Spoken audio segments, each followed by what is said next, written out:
What if I told you, the smartest way to destroy those who hate you is not to fight them, not to chase revenge, but to make them completely powerless? The Stoics discovered a way to break your enemies without lifting a single finger, and once you learn it, you'll never look at betrayal, insults, or cruelty the same way again. Throughout history, kings, warriors, and philosophers have faced enemies who sought to crush them, but instead of wasting their lives on bitterness, the Stoics uncovered a hidden strategy: to rise so high above their enemies that they disappear into irrelevance. In this video, we will unlock the Stoic path to ultimate victory, how to turn pain into power, betrayal into freedom, and cruelty into nothingness. If you've ever been hurt, betrayed, or underestimated, this message is for you. This is the Stoic way to destroy those who hurt you. The desire for revenge is as old as humanity itself. Someone wrongs you, mocks you, betrays you, humiliates you instantly. A fire rises within your chest. You want them to feel what you felt. You want them to suffer the way you suffered. You want to strike back, to balance the scales, to destroy them as they try to destroy you. It feels natural, almost instinctive, like breathing. But the Stoics won't.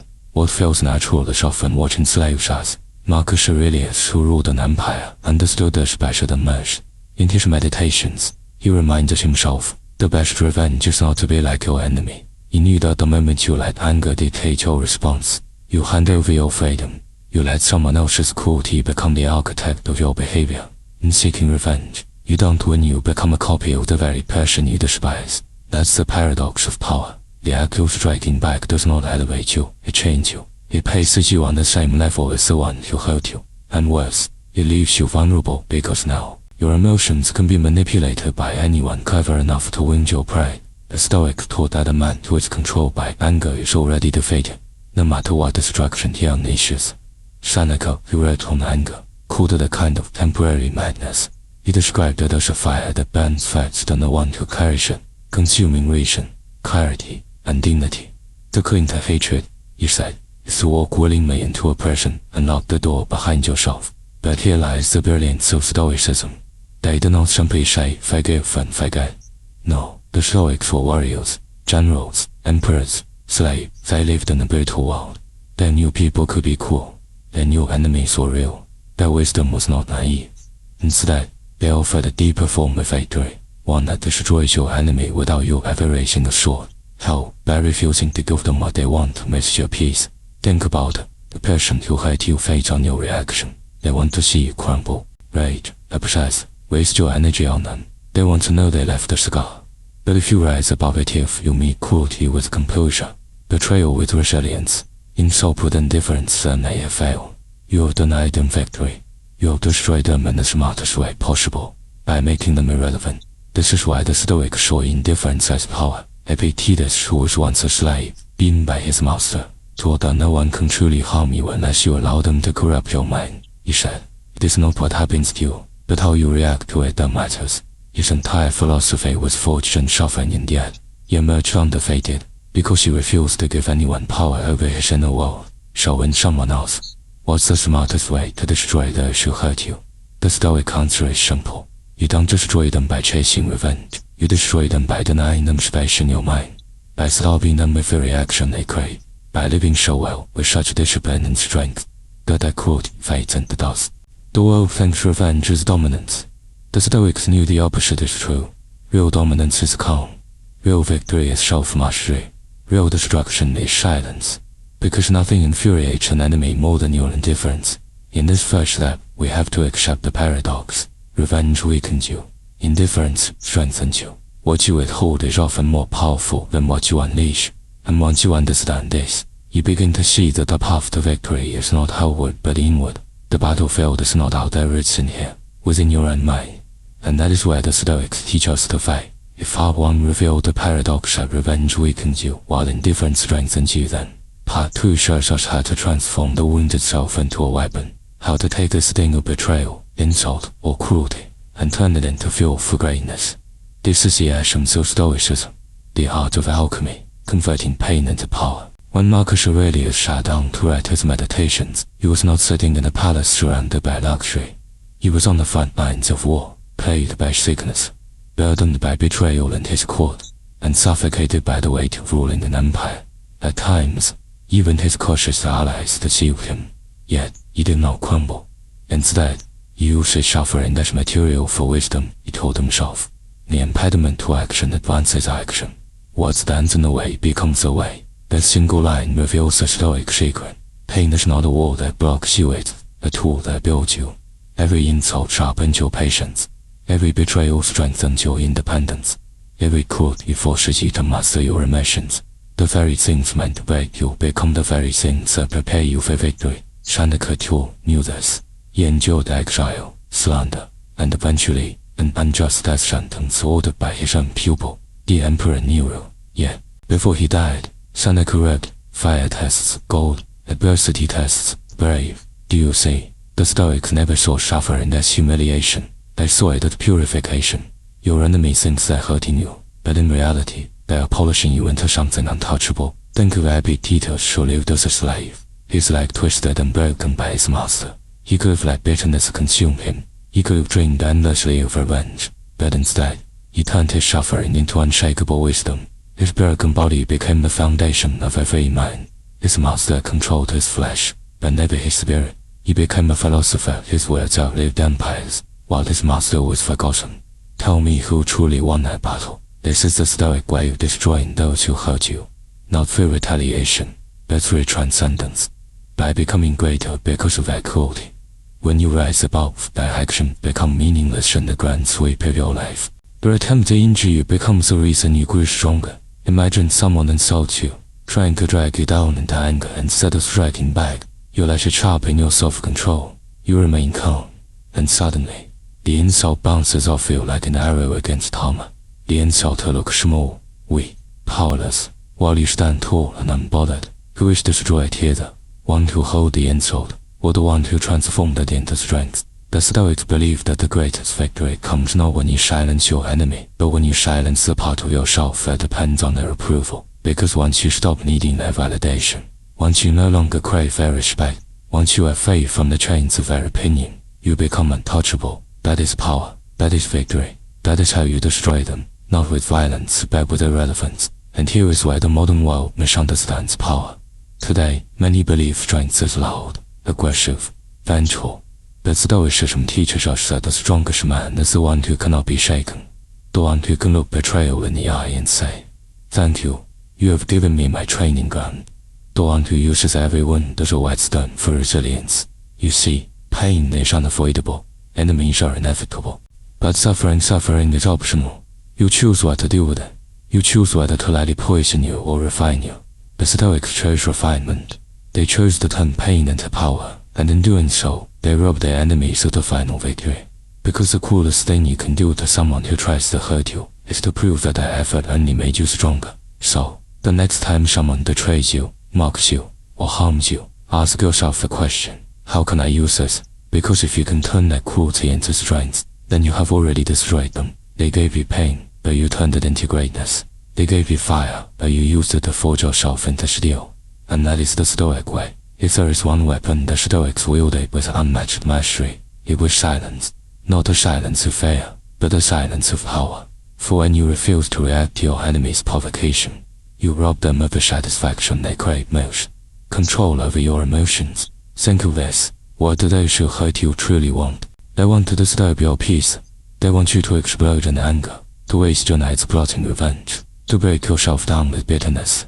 In short, they want you to carry their poison. But if you meet their cruelty with calm, their insult with indifference, their betrayal with unshaken dignity, then you leave them powerless. Your silence becomes the loudest declaration of victory. Epictetus taught us clearly, if someone does you wrong, the harm lies not in the act itself, but in your opinion about it. He meant that no insult can hurt you unless you grant it permission. The insult is nothing but air. The betrayal is nothing but circumstance. It is only when you decide to internalize it, to let it stab your spirit, that it becomes dangerous. Therefore, the first line of defense, the Stoic shield, is simple. Refuse to give them that power. Marcus Aurelius and his meditations often reminded himself that people act out of ignorance, weakness, or their own wounds. When someone betrayed him, he did not see a monster, he saw a misguided soul. And what use is it to be angry at someone who simply does not know better? To Marcus, responding with rage was to lower himself to that level. Remaining calm, however, placed him above the storm, like an eagle soaring where the thunder cannot reach. Now, consider the battlefield of everyday life. Someone insults you online, spreading lies about you. The natural instinct is to strike back, to argue, to fight for your honor. But pause. Ask yourself, what is more destructive to my enemy, that I engage in a petty war, or that I remain untouched by it? The truth is, nothing disarms a hateful passion more than seeing their words fall flat, failing to provoke even a flicker of response. It is like punching water. The more force they use, the more useless their effort becomes. This is why the Stoics believed self-control is the highest form of power. Anger makes you a slave. Hatred chains you to your enemy. But calm detachment sets you free. Seneca warned, he who is angry at the wrongs done to him suffers more than he who does the wrong. Why? Because anger corrodes from within, while indifference leaves you untouched. By controlling your emotions, you ensure that the one who tried to hurt you ends up hurting themselves instead. And here lies the ultimate irony. Your enemy expects you to retaliate. They expect you to descend into chaos. When you don't, when you meet their fury with composure, it unsettles them. They cannot understand how you remain unmoved. Your silence becomes unbearable to them. It gnaws at their pride. It magnifies their weakness. In time, their own hatred consumes them, while you remain at peace.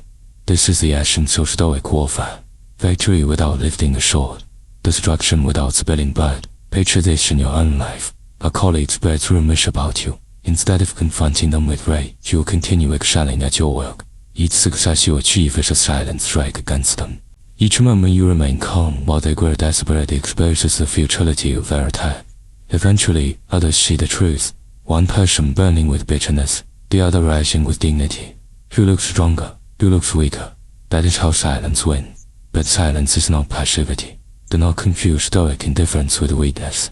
It takes far greater strength to control your impulses and to unleash them. The Stoics were warriors, emperors, philosophers. They understood the difference between inaction and restraint.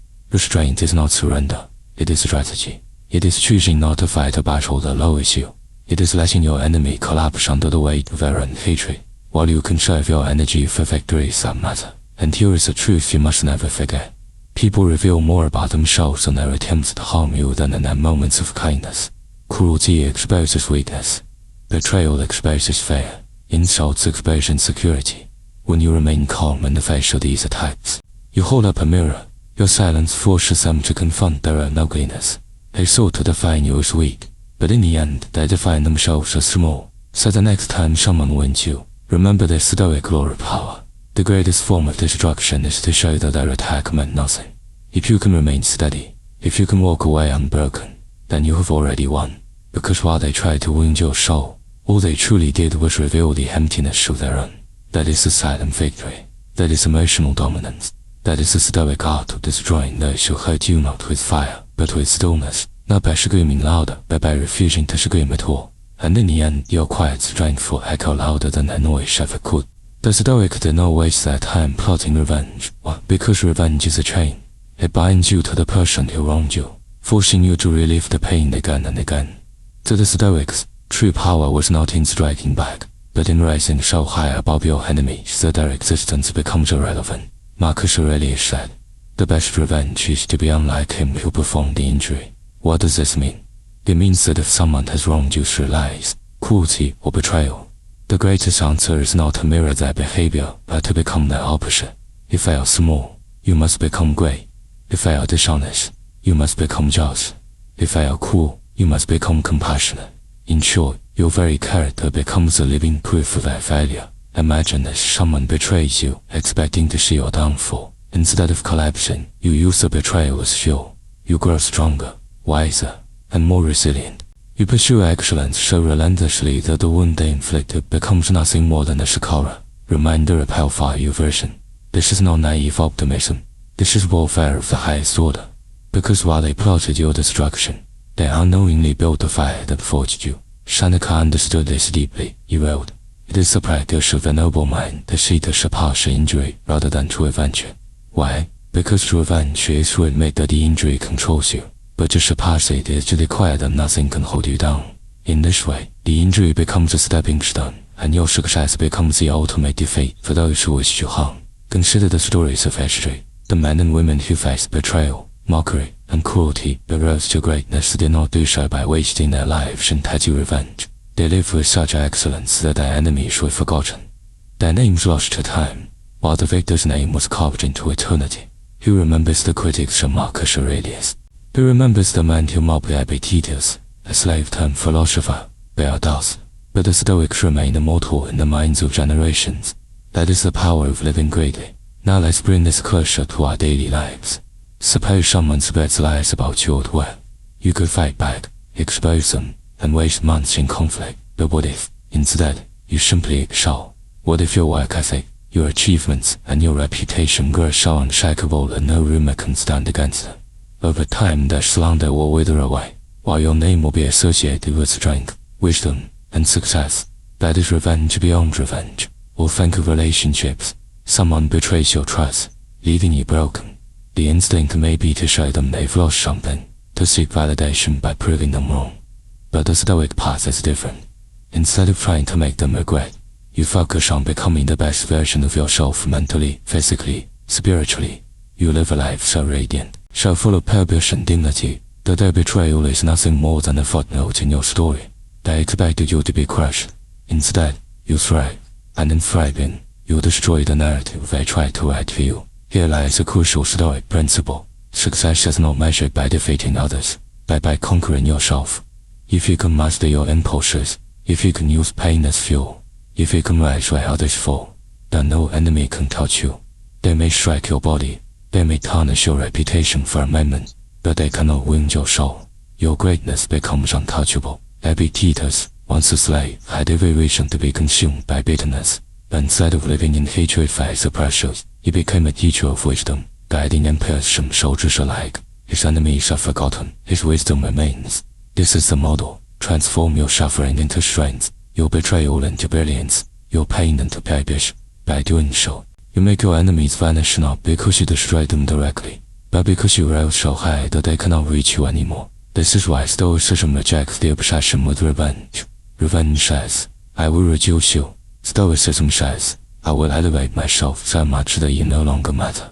And when you do this, your enemies suffer a punishment far greater than any blow you could deliver. The punishment of error. Think of it. To the one who hurt you, what could be more unbearable than to see you living joyfully, fairly, and powerfully, untouched by their actions? What could sting more than realizing their cruelty only made you stronger? What could crush them more than knowing their name or fate, while yours will echo in the legacy you create? So the Stoic strategy is clear. Do not waste energy fighting battles that diminish you. Instead, invest every ounce of energy into building a life of dignity, purpose, and greatness. That is how you destroy your enemies, by leaving them behind in the shadows while you rise into the light. And here is the ultimate paradox. When you commit to this path, revenge becomes unnecessary. The desire for it fades, because you no longer care what becomes of your enemies. Their existence shrinks into nothingness compared to the empire of peace and strength you have built within yourself. You do not defeat them by striking back. You defeat them by outliving them, outshining them, and outlasting them. This is the Stoic way. Live so greatly that your enemies no longer exist in your mind. In that moment, you are free. In that moment, you are untouchable. In that moment, you are victorious. Every wound inflicted upon you carries a temptation to look back, to replay the insult, to imagine the revenge, to cling to the anger as if it were your fuel. But the Stoic warn us, if you hold on too long, the poison becomes yours. The final stage of destroying those who hurt you is not to rise above them in silence, nor even to turn their cruelty into your strength. It is to reach the point where they no longer exist in your mental world. That is the ultimate victory. Marcus Aurelius, the most powerful man of his time, surrounded by rivals, assassins, and traitors, wrote in his meditations, choose not to be harmed and you won't feel harmed. Don't feel harmed and you haven't been. This was no abstract idea. This was the Emperor of Rome reminding himself that the real battlefield was not in politics or war, but in the mind. Others may strike, but if you do not let their strike penetrate your soul, then they have achieved nothing. Think about this radical perspective. What happens to your enemies if you no longer acknowledge them?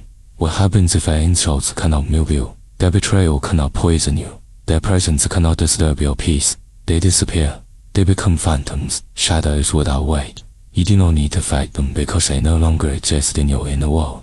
Seneca once said, we are more often frightened than hurt. and we suffer more in imagination than in reality.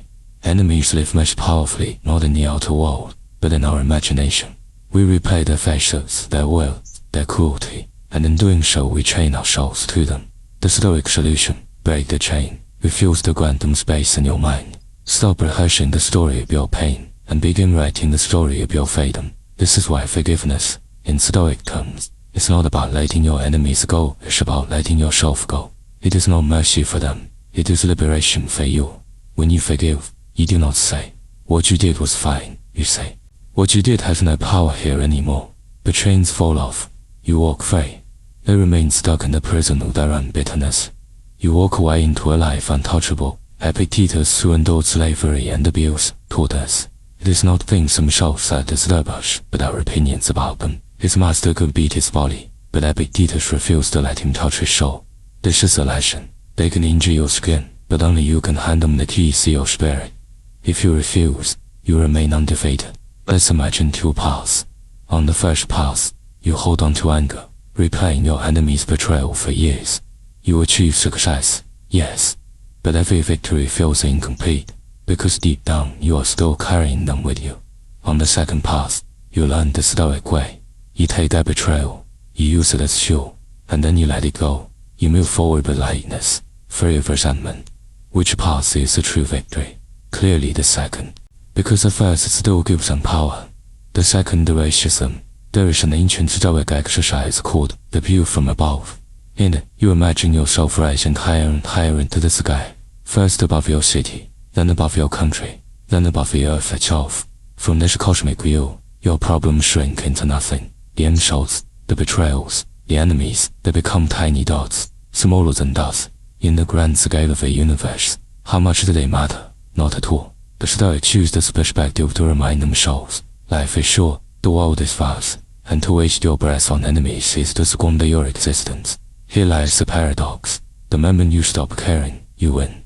The moment you release the need for revenge, you achieve it. The moment you erase your enemies from your mind, they are destroyed. Because what is a greater punishment than to be irrelevant, to not even deserve the praise and the thoughts of the one you tried to harm? Your task, then, is not to dwell on your enemies, but to build such a radiant life that they are consumed by their own smallness. Focus on your virtue, your purpose, your growth. Focus on love, on wisdom, on courage. Focus on living so fully that you have no space left in your heart for bitterness. And when you do, you will realize something extraordinary. You are no longer fighting them, you are no longer tied to them. You are free. That is the ultimate Stoic revenge. No revenge at all, but transcendence. Not triumph over them, but triumph over yourself. Not the destruction of your enemies, but the destruction of the power they once held over you. So, remember, rise above their cruelty by becoming their opposite. Turn their betrayal into fuel for your greatness. Live so greatly that their existence shrinks into irrelevance, and finally, erase them from your inner world. When you do this, you will discover the secret the Stoics knew all along.